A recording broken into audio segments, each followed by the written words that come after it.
یہ دو سوالات ہیں شادی سے متعلق۔ ایک پہلا سوال یہ جاوید صاحب کہ اگر کوئی مسلمان مرد کسی ہندو لڑکی سے شادی کرتا ہے، اہل کتاب سے نہیں، ہندو لڑکی سے شادی کرتا ہے، تو کیا اس کا یہ نکاح منعقد ہو جائے گا، یا وہ ساری زندگی جو ہے وہ بدکاری کے اس زمرے میں آئے گا، یا وہ گناہگار ہوگا، یا کس طرح سے، کیا اس کو کس طرح ٹریٹ کریں گے؟ پہلی چیز تو یہ سمجھ لینی چاہیے کہ اگر کوئی نکاح صحیح طریقے سے نہیں کیا گیا یا دین کی کسی ہدایت کی اس میں خلاف ورزی کی گئی ہے تو اس سے بدکاری نہیں ہوتی۔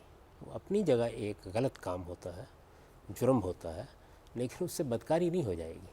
ٹھیک ہے، یعنی بدکاری بدکاری ہے، نکاح نکاح ہے۔ ایک تو اس فرق کو ہمیشہ ملحوظ رکھنا چاہیے۔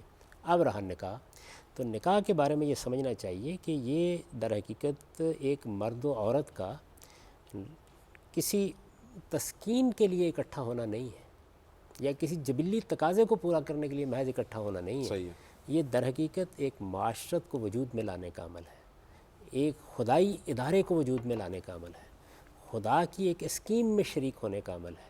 اسی وجہ سے یہ ادارہ مذہبی روایت میں انتہائی مقدس ادارہ بنایا گیا ہے۔ ٹھیک، اس ادارے میں آپ کی اولاد ہونی ہے، اس اولاد نے آپ کے یہاں پرورش پانی ہے۔ اس کو کشمکش کا گھر نہیں بننا چاہیے کسی حال میں بھی۔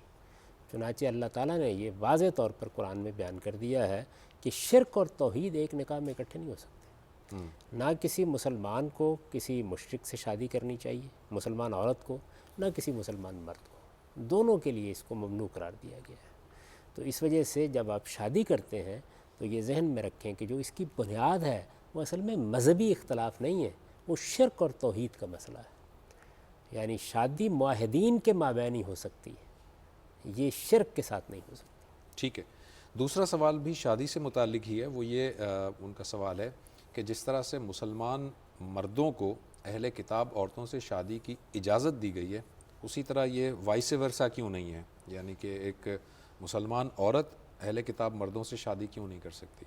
یہ میں نے اس سے پہلے جو آپ نے سوال کیا اس کے جواب میں یہ اصول بتایا کہ شرک اور توحید میں مناقضت نہیں ہو سکتی۔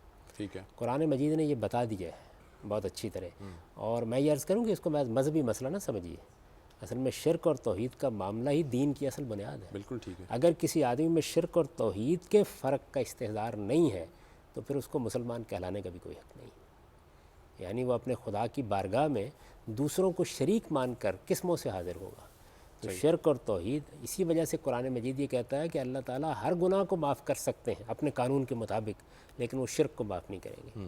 تو اس وجہ سے جہاں شرک ہوگا وہاں کوئی سوال نہیں، نہ مرد کی عورت کے ساتھ شادی کا، نہ عورت کی مرد کے ساتھ شادی کا۔ تو اصول سمجھ لیجئے پہلے۔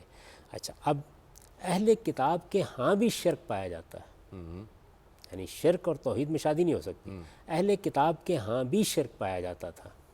جب توحید کا غلبہ قائم ہو گیا، مسلمانوں کا تہذیبی غلبہ قائم ہو گیا، تو عورتیں اصل میں دوسرے گھر سے آپ کے گھر میں آتی ہیں۔ تو یہ ایک رعایت برتی گئی کہ اگر شرک کرنے والے اہل کتاب کی بھی کوئی خاتون ہماری طرف آتی ہے تو اس کو جائز کر دیا جائے۔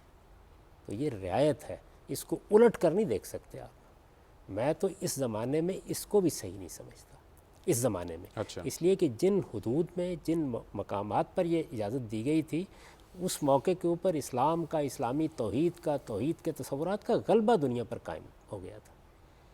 آج کے زمانے میں صورتحال بالکل الٹ چکی ہوئی ہے۔ تاہم اگر کسی آدمی کو نہ توحید کا شعور ہے، نہ شرک کا شعور ہے، نہ اس کو اپنے دین کے اندر کوئی بہت ادراک ہے، اس کے بارے میں یہ کہا جا سکتا ہے کہ بھائی آپ جو جی چاہے کیجیے۔ ٹھیک ہے۔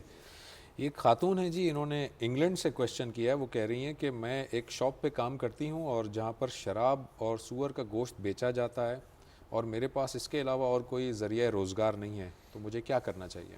اگر تو صرف یہی چیزیں بیچی جاتی ہیں تو ان کو کوشش کرنی چاہیے کہ وہ بہتر جگہ پہ جائیں۔ لیکن باہر کے ملکوں میں یہ ہے کہ بڑے اسٹور ہوتے ہیں جن میں یہ چیزیں بھی بیچی جاتی ہیں اور دوسری حلال چیزیں بھی بیچی جا رہی ہیں۔ ان میں چونکہ غلبہ حلال چیزوں ہی کا ہوتا ہے، اس وجہ سے کوئی حرج نہیں، وہ ملازمت کرتی رہیں، بہتر کو تلاش کرتی رہیں۔ بہتر کو تلاش کریں۔ جاوید صاحب، ایک کویشچن یہ ہے کہ کیا مغرب اور عشاء کی نماز کو اکٹھے پڑھا جا سکتا ہے، اور اگر پڑھا جا سکتا ہے تو کسی خاص حالات میں، یا عام طور پر بھی پڑھا جا سکتا ہے؟ یہ کوئی ضرورت ہونی چاہیے۔ دیکھیے 5 نمازیں فرض کی گئی ہیں، ان کے اوقات ہیں۔ نمازوں کے بارے میں قرآن نے یہ حکم دیا ہے کہ یہ نمازیں وقت کی پابندی کے ساتھ فرض کی گئی ہیں۔ ان الصلاۃ کانت علی المؤمنین کتابا موقوتا۔ اس وجہ سے یہ تو اللہ کا حکم ہے کہ 5 نمازیں ہیں، ان کے اوقات مقرر ہیں، یہ انہی میں پڑھنی چاہیے۔ ٹھیک ہے، اب کوئی ضرورت پیش آ گئی، آپ سفر پر جا رہے ہیں، آپ سفر کی حالت میں ہیں، آپ کسی آپاداپی میں ہیں، کسی افراتفری کی صورتحال میں ہیں، آپ نے کوئی آپریشن کرنا ہے، آپ کوئی اور ذمہ داری انجام دے رہے ہیں، اچھا ٹھیک، یعنی کوئی وجہ ہونی چاہیے نا، کوئی سبب ہونا چاہیے۔ وہ سبب کوئی ایک ہی نہیں، آج کی زندگی میں ہزاروں سبب ہو سکتے ہیں۔ آپ باہر نکل رہے ہیں، آج آپ جانتے ہیں کہ بڑے بڑے شہروں میں بعض اوقات آپ ٹریفک جیم میں پھنس کے رہ جاتے ہیں۔ ایسے موقعوں کے اوپر جب اس طرح کا کوئی اندیشہ ہو یا ایسی کوئی ضرورت پیش آ جائے تو آپ ظہر اور عصر کو ملا کے پڑھ سکتے ہیں، آپ مغرب اور عشاء کو ملا کے پڑھ سکتے ہیں، آپ مقدم کر کے بھی پڑھ سکتے ہیں، آپ مؤخر کر کے بھی پڑھ سکتے ہیں۔ یعنی ظہر کا وقت ہو گیا، آپ نے اس کے ساتھ ہی عصر بھی پڑھ لی، ٹھیک، مغرب کا وقت ہو گیا، آپ نے اس کے ساتھ ہی عشاء بھی پڑھ لی۔